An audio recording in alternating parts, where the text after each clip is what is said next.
The lunch hour is paramount. It's always been our biggest hour. We're running full tilt. I got 2 forks that way. Nowadays, when we open, there's usually a line waiting to come in, and that's a blessing. The necessity for people to get their hands on the food before we run out drives that a little bit. A lot of times now people will try to get here earlier just in case we sell out of whatever it is that they want later in the day. Waiting on my fries, bro.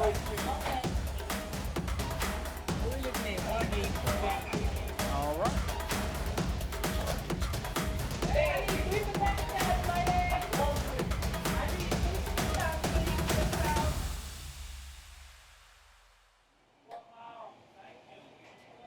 Bologna may have maybe a little bit more of a foothold in the South. It is a pretty darn good sandwich. So we thick slice our bologna. We slice it on a meat slicer. It's not like your typical Oscar Mayer package you see in the grocery store. It's about this thick. And then we actually put our rub on each individual slice, front and back, throw it on the grill, and cook it up. I'm a color guy. I like things to have good color because when the customer sees it, before you even taste food, your eyes are appealed to it. And I like the customer to get that appealing look to it. So if I can get that, say let it get its color, let it cook for about up to 15 to 30 minutes. I don't know what my granddad's motivation was for putting it on the menu. However, if you taste it, you will understand why it's on there.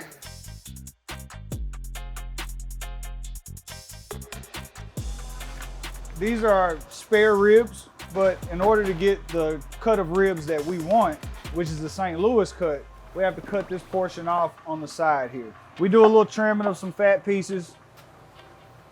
The ribs, by far our best seller. They're what people usually want. If somebody walks in the door and they see an out of rib sign, their composure completely changes, the look on their face changes, they get sad. It's not a fun thing to see because you want to provide everybody with food, and this is the rib tip. After we cut this rib tip off, we'll take it, we'll cook it on the barbecue pit, and then we'll bring it back here, chop it up into chunks and throw it in a pot with some sauce and simmer it the rest of the way to get it done. So this is a pretty popular item. It's hard for us to keep these. And we're just gonna apply a light coat on the bone side, a little bit heavier coat on the meat side. We don't actually pat or rub, we actually just sprinkle. There's nothing that we sell that doesn't get our dry rub. It's the same on the wings, it's the same on the Cornish hens, it's the same on the chickens. Oh, very secret. Most of the people in my family don't know this recipe. And I was only taught when I said, hey, I want to run the restaurant. And that's when my mom took me to the back and showed me the secret sauce, pun intended. It's an honor to be trusted with that. And it's pretty cool to be able to say I know something that's really, really good and nobody else does. These are the ribs that marinated overnight, sprinkled the rub on them, throw them in the cooler and let them sit, let them marinate, let that seasoning soak in and kind of permeate. And then we just throw them on like so, very neatly. So what we do down here, we start the cooking process here. We brown the bottom side, flip them, brown them again, and then we get ready to start putting them up to smoke. They finish their life here. They spend much more time up here than down here. From the dawn of time, I guess, in Cozy Corner, we've had this 2 racks set up. The only place to put a whole lot of ribs is up here, and you gotta stack them because there's not multiple layers to let them just sit independently from each other. On our pit, we have basically 2 racks. We have a bottom rack and a top rack. We stack them up in rows of 3. The bottom row, which is closest to the fire, will be the ribs that will pretty much 100% of the time get done before any of the top because they are stacked right on top of each other. Once we pull the bottom row off, the next one just drops down and we just rotate and rotate and rotate. So when the bottom row goes off, we add another row at the top and just keep them going like that all day until we get down to a single row. The way it's set up is there is a firebox or fire pit, whatever you want to call it. The coals are about 3 feet from the first grate. We kind of get a little best of both worlds a little bit because when this grate is filled, it blocks the heat and then creates kind of an indirect situation for the top row. So then here you have our 2 sets of racks right here. Windows a little different to cook with. It's a tempered glass. This is not regular glass. We like being able to look in at all times and see. And because we're cooking over direct heat, it's really good to be able to look down and make sure you don't have anything, too much fire or whatever. So it works for us. It's been working for us for 45 plus years, and most people wouldn't think you could cook like that with windows instead of, solid metal doors or a brick pit or whatever. The pits have helped define, our taste and what we do here. It's a unique thing to cook on, but it's pretty awesome. Here we have our rib tips. We're about halfway through the cooking process. We put them on the pit, we cook them, smoke them, kind of brown them. Then we take them off, we chop them into chunks, and then we finish them in our barbecue sauce, and we just let them simmer to really, really get tender, really fall off the bone. We're gonna put our barbecue sauce in the pot, and we'll put them on the stove, and in about 45 minutes or so, they'll be finished and at maximum tenderness and ready to go.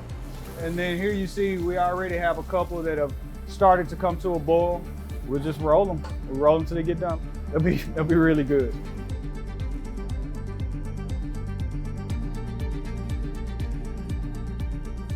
So my granddad, Raymond Robinson, started this place in August of 1977. The rub, the cooking style, the methods, everything was him. I feel it's my duty to just uphold what he did as best I can. I don't want to try to change anything. I don't think it's broken, so I don't think it needs to be fixed. And so it's my goal to just continue to maintain the legacy that he started. Once he passed, my grandmother came out of retirement to come and run the restaurant with my mother. She's definitely made a big mark on a lot of the people. Obviously, she's made a big enough mark to get inducted into the Barbecue Hall of Fame. Wonderful woman. I think she's well deserving of it. In terms of doneness, there's a couple of ways we check. Sometimes we do a little flex test, which is I'll grab it here and let the weight of the slab bend. Depending on how it bends and what I see, I just know if it's, done or whatever. Other than that, we're gonna flip it over to the bone side or whatever side that was facing the heat. And we'll do some little feels and finger pokes or whatever and just kind of check tenderness that way.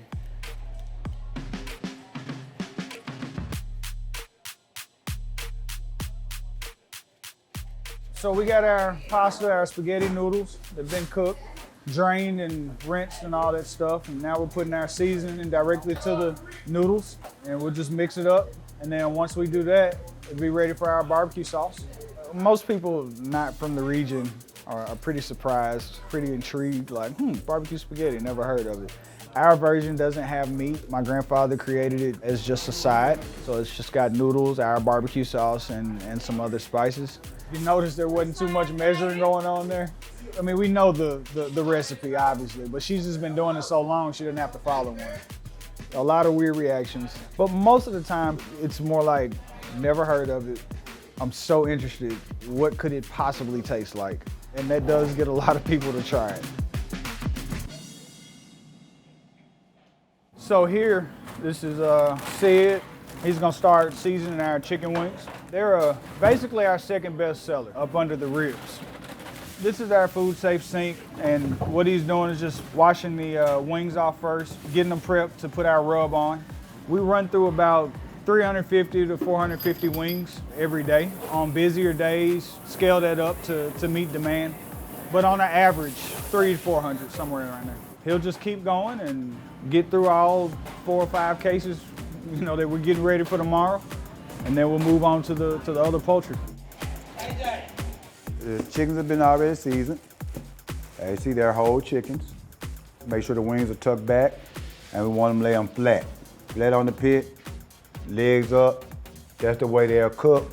I like the legs straight in the air, and I like the chicken laying flat. Gonna let those cook probably for about an hour, maybe an hour and a half, probably. So we just gonna add heat to it and see what kind of course it takes and gonna get them done and get them off of there.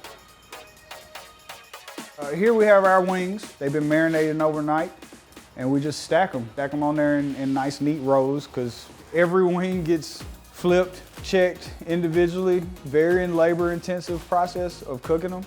I don't know who started doing this. I just like for the tip of the wing to go all the same direction. And when you line them up together, sometimes they hit each other and it just doesn't make for easy flipping and moving. So if you'll notice, they're all facing one way. And on the other side of the pit, the other tip is facing the other way. It just makes it a little bit easier for handling. Yeah, especially when you're pulling them or you're flipping them. Mm-hmm. We just turned our wings, and you see they got a nice color to them.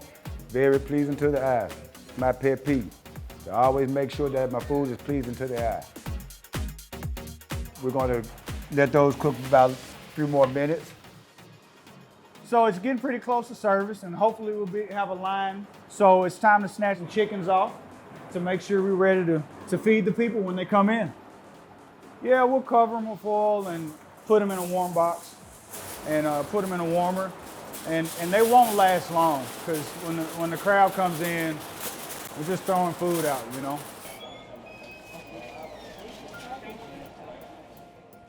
We wrap it to keep it warm and kind of hold some of the goodness in.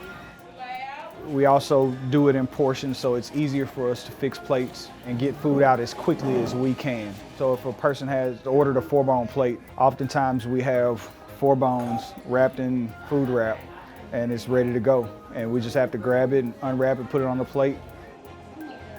Here we are in the thick of it. Our biggest crowd is definitely our lunch crowd.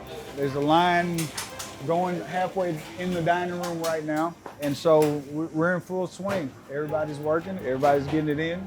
And this is what it looks like in a full service. A lot of people say Memphis is one of the best barbecue cities in the country. Obviously you have the Carolinas, you know, that region, you have Texas. There's several other regions that are doing really good at barbecue, but Memphis is up there. It's always in the conversation. And so when people come to us and say stuff like, hey, we think you have the best barbecue in Memphis, then it pretty much means maybe we have some of the best barbecue in the country. It's a thing that definitely makes me proud. It helps to get me through some of the days that are a little harder. Got that rib end down for me. The most important thing, just trying to uphold the standards. I'm trying to fill some pretty big shoes, in my opinion.